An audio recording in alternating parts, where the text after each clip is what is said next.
Hi everyone, we are at the subtopic 3.2 indefinite integral and question number 8 in formative practice. By using the indefinite integral formula, we're going to find the integral of each of the following. Now, what is the integral formula? That is when we integrate a term ax to the power n dx, the formula says that we copy the whole thing by the plus 1 to the power and divided the whole term with the new power, plus c at the back, right? Therefore, for part A, integrate 3. Now, it's a constant. Basically, it means 3 to the power 0. Okay, so we add 1 to the power. Copy everything. We add 1 to the power. Okay, we don't have to write that anyway. So 3x, that's it. Divided by 1, you still get back the 3x itself. So you just leave the answer like this. Okay, as for B, when we integrate the 24x with respect to x, you copy 24x power 1, you increase to another 1, increase the power by 1, so it becomes 2. And don't forget to divide by the new power plus c. So this and this can be simplified. We get back 12x squared plus c. Or the fast track will be this way. You straight away write x, increase the power by 1, and ask yourself, 2, if I differentiate 2 times the whole term, times what? Will I get back 24? That is 12. Okay, so as you do the integration, you also think differentiation in a reverse way.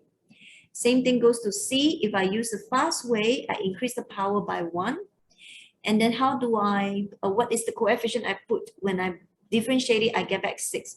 So there's 2.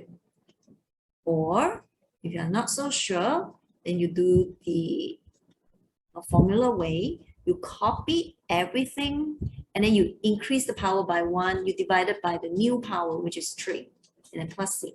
Then in this one, after you simplify, you get 2x to the power of 3. Okay, same as this. Now, D, I increase the power by 1, so 2 to the power 3. When I differentiate this, I just bring it down to the front, then I can get 3x squared already. So integration of this part is x cubed, and then plus 2x squared plus c. Because if I differentiate this, I get back 4x. Okay, or you can do like this, 3x squared plus 4x dx. So for each and every term, you copy, and then you plus 1 to the power divided by the new power. And then plus 4x plus 1 to the power divided by the new power. And then plus c. Then we have to simplify. So we got x cubed plus 2x squared plus c. Exactly the same as the fast way. All right. Now next, this one, we have to rearrange so that we see the index, negative index form.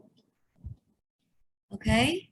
And then for this one, for part E, to integrate this part,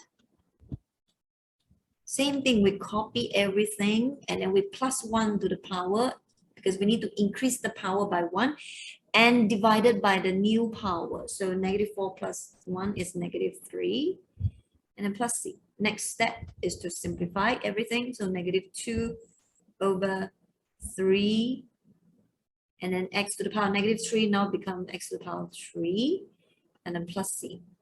That's it. Okay. And for F, it's easier for us to multiply in.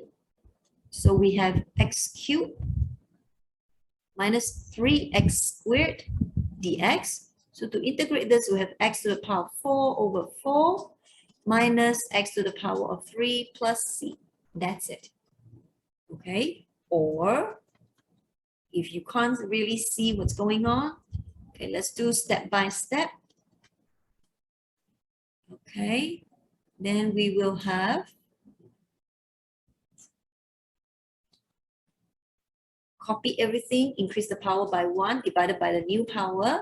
Copy everything, increase the power by 1 divided by the new power, and then plus c. So this one we will have x to the power 4 over 4. This one can be simplified, minus x to the power of 3. That's it. That's the answer for F. Now for G, also the same thing. We have to expand it first. All right, so let's expand this one. We have 2x to the power of 5 minus x plus 4x to the power of 4 minus 2. So when we integrate this part, we will have 2x to the power of 6 over 6 minus x squared over 2 plus 4x to the power of 5 over 5 minus 2x plus c. Okay, let's simplify this. And we have x to the power of 6 over 3 minus x squared over 2 plus 4, or we write in the descending order in terms of the power. So plus 4x to the power of 5 over 5 minus x squared over 2 minus 2x plus c. Okay. It's optional. You do not need to arrange your terms, but it's just a habit.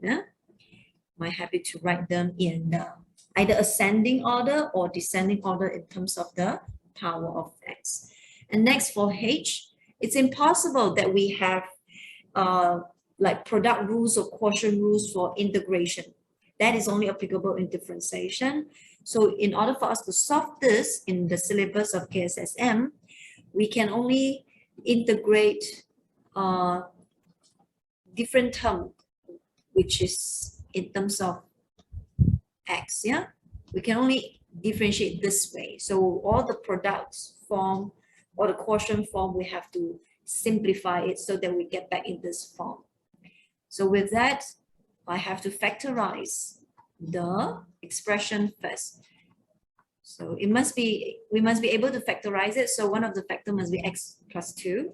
So x plus 1. We get back x squared plus 3x plus 2. And x plus 2 we simplify. So we just need to integrate x plus 1 with respect to x. So let's just get the answer right away. So we have x squared over 2 plus x plus c. That's it. That's the answer for question number 8.